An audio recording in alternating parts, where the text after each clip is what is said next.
অবশেষে আজ ফিলিস্তিনকে রাষ্ট্র হিসেবে স্বীকৃতি দেওয়ার ঐতিহাসিক ঘোষণা দিতে চলেছেন ব্রিটিশ প্রধানমন্ত্রী কিয়ার স্টারমার। দীর্ঘদিনের অবস্থান থেকে সরে এসে এই বড় নীতিগত পরিবর্তনের পথে হাঁটছে যুক্তরাজ্য। সঙ্গে আছে পর্তুগাল ও ফ্রান্সও, যার তীব্র প্রতিক্রিয়া জানিয়েছে ইসরায়েল।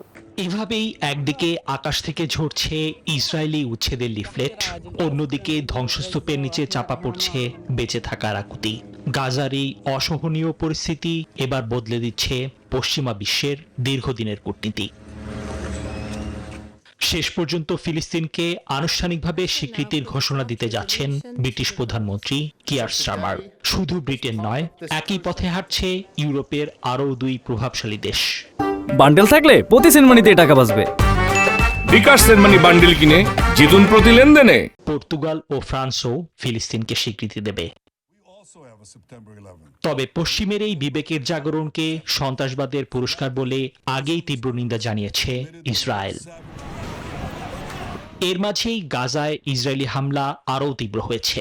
24 ঘন্টায় হত্যা করা হয়েছে আরও প্রায় 100 ফিলিস্তিনি।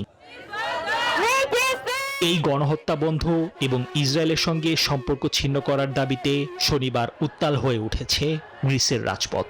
বিক্ষোভ হয়েছে কানাডাতেও, আর ইসরায়েলে টানা আন্দোলন করে চলেছে শত শত মানুষ। নিবিড় আমিন, নিউজ 24।